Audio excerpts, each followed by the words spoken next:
For a while now, I keep getting this question from people asking, how do I build a personal brand? You keep talking about personal branding. How do I build a personal brand? So today I'm going to be sharing 3 steps you need to take to build a personal brand.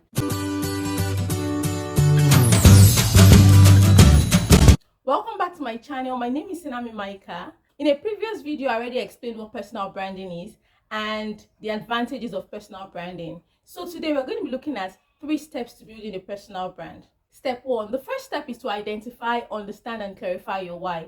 Over and over again, I've had to talk about the importance of knowing your why. The truth is that if you do not know your why, then what personal brand are you building? Remember that your personal brand is you. It is what you stand for. It is what you are known for.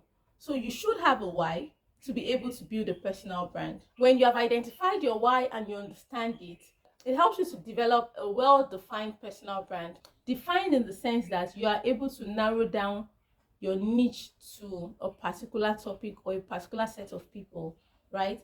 So if, for example, you are into education, that's great. You want to talk about teaching and education. However, you might decide that your why is to help children or to help teachers to teach mathematics in such a way that children fall in love with it and begin to have it as their favorite subject. Then you might want to narrow down your niche, even though it is education, to mathematics. It's just like my Instagram platform where I talk about teacher wellness and teacher growth. I'm all about teachers taking care of themselves and also sharing a lot of information and knowledge to help teachers grow. So even though I'm into education, I've narrowed down my niche to teacher growth, teacher wellness. So Miss Tonia is a teacher that I follow on Instagram. She's all about early years and play, using play as a mode of teaching.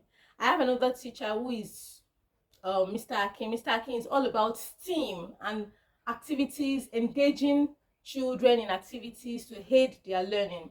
I have another teacher, the smooth teacher, is all about swags. So if you want to make money as a teacher, make money online, run to him. He's a money mentor. So you can see the different areas I'm talking about. So you can just sit and say, oh, I'm a teacher, and be all over the place, or you can narrow down your niche to a particular aspect. That's where you have shown that you really understand your why, and it just guides you to be able to build a well-defined personal brand. Step 2 would be choosing a platform. Now, why am I choosing a platform, or why do you need to choose a platform? In order to communicate your why, you need a platform. And there are so many platforms that could be used. You could decide to blog because you love writing. You could decide to make videos like this because you love teaching and speaking. You could decide to dance on TikTok to share your tips and tricks, right? It all depends on you. If you look at the kind of content I create, it's more of designing, writing, and speaking. Those are my strengths. You would almost never find me dancing or creating or doing a dance challenge. That's not my person. That's not who I am. That's not my personality. So I would not communicate my why through dancing. Instead, I would design carousels or posters. I would talk, I would write, I would blog, right? But if you are that dancing person, you might want to try TikTok as the platform that you communicate your why with. When you understand your personality, you understand your why, you know your best mode of communication. When you know these 3 things, you'd be able to choose your platform or the platform that is good for you effectively. Sometimes you see brands that have pages on all the platforms that you know. You find them on Twitter, find them on Facebook, find them on Instagram, find them on LinkedIn, find them on YouTube. It's fine if you want to do everything at the same time, but I would advise that you take it one after the other. You don't need to copy them or want to be like every other person. Do what works for you. There is power in doing what works for you. If you don't do what works for you, you'll be frustrated at the end of the day. So choose a platform that represents you properly, that reflects your person, that uses your mode or your preferred mode of communication. When you have been able to choose a platform, the truth is that choosing a platform is quite deep. If you are focused on being noticed by schools or organizations or businesses, you might want to use LinkedIn. So it all depends on your why, right? When you understand your why, you'll be able to choose the right platform to communicate it. There's so much that needs to be considered when choosing a platform. So I'll be creating another video to discuss extensively about the way to go when it comes to choosing a platform. The third step would be building a community. Remember that networking is key. You want to build a community, you want to have a target audience, right?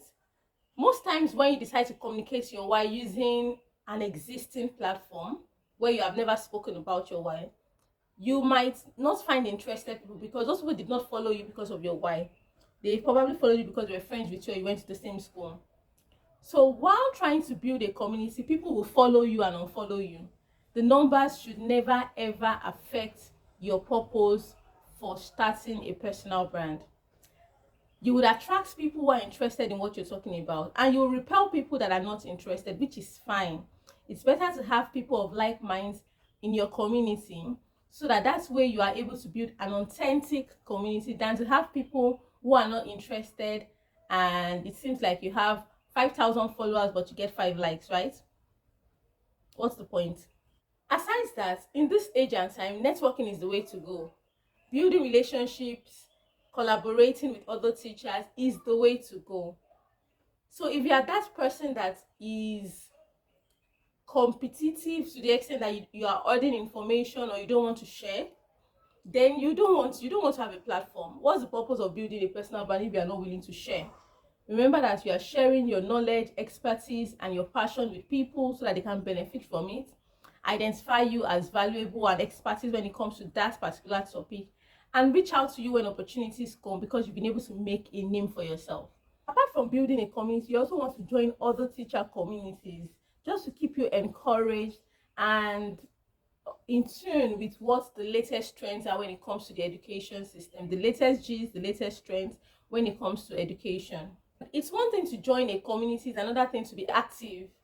Now, some people are in the category of starting communities and then they do not keep it engaged and it dies off. Some join communities and they do not engage in any conversation there, and before you know it, people don't even realize they're still existing in that community. So where do you stand?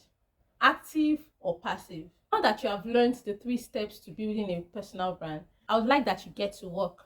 Remember that the first thing you need to do is to identify your why, which I know many of us have done already.